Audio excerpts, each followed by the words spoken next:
Bonjour à tous.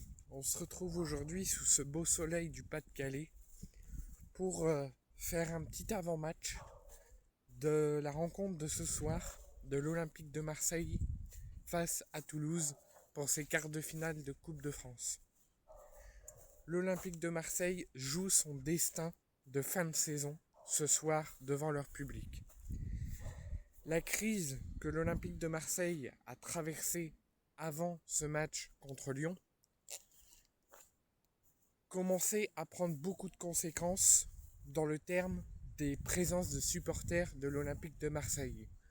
Les supporters se résignaient, les supporters étaient mécontents, faisaient des insultes, des banderoles, des chants, pour des réunions pour réclamer le retour de notre Olympique de Marseille et réclamer le réveil du club.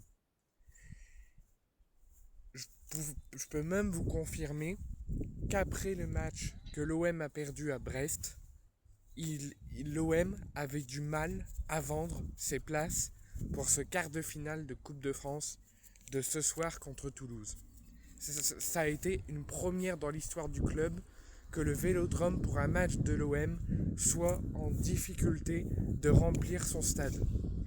Ça a prouvé que l'instabilité était énorme, pleine de conséquences, qu'il y avait beaucoup de choses qui n'allaient pas, que les résultats n'étaient plus là, que la cohésion n'était plus là et que rien n'avançait au sein du club avec le potentiel départ de Benassia, sa potentielle démission, la démission de Pablo Longoria, finalement il est démis de ses fonctions, le départ de Roberto De Zerbi, pardon.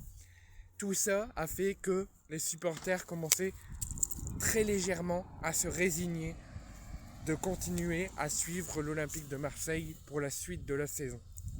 Mais ce match que l'OM nous a fait le week-end dernier lors de l'Olympico au Vélodrome contre Lyon a réveillé certains supporters, a réveillé les groupes de supporters qui restent prudents, qui met une extrême vigilance, comme je pense moi-même et tous les supporters, on met une extrême vigilance sur Habib Beye, sur la direction et sur la suite de la saison de l'OM, parce que ce n'est pas parce qu'on a battu Lyon qu'on va réussir à faire une fin de saison héroïque.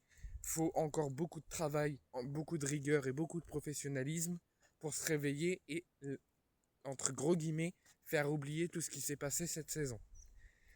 Pourquoi je vous dis ça? Puisque on attend plus de 61 000 supporters présents à l'Orange Vélodrome ce soir contre Toulouse, alors qu'on était à peine à 20 000 après Brest et avant cette victoire contre Lyon. D'un seul coup, en même pas 2 semaines, les choses ont changé, les supporters se remettent à avoir confiance et on attend plus de 61 000 supporters ce soir à l'Orange Vélodrome pour ce quart de finale de Coupe de France après la qualification de Strasbourg hier à la Méno contre le Stade de Reims. Concernant cette rencontre, il y a eu hier après-midi la conférence de presse d'avant-match d'Habib Beye et de Geoffrey Kondogbia. Je ne vous ferai pas le résumé, mon résumé personnel sur cette conférence de presse, mais on va retenir les informations importantes concernant le capitanat.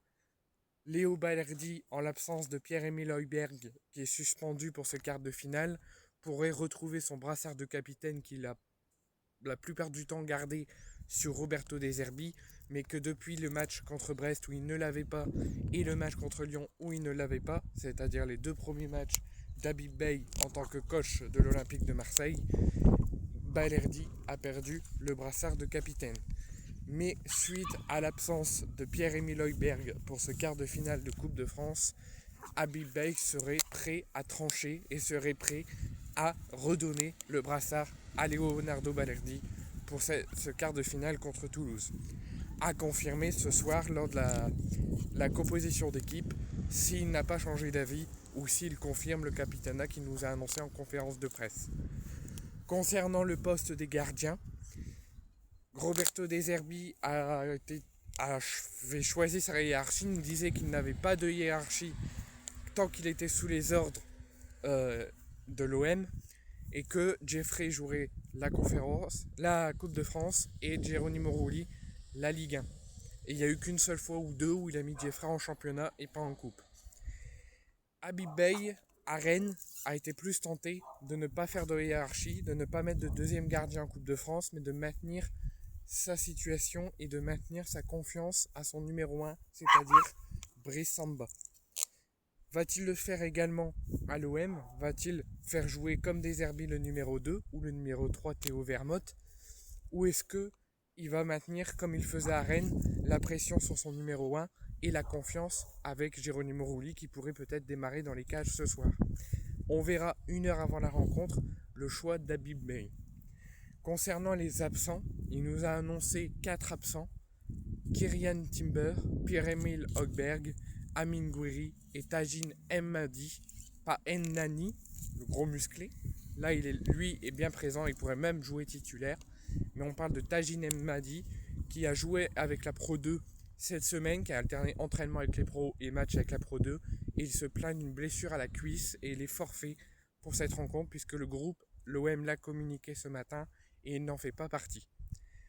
On parle de Pierre-Emile Høgberg également, qui est suspendu pour une accumulation de cartons jaunes et qui pourrait donner le retour du capitanat à Balerdi.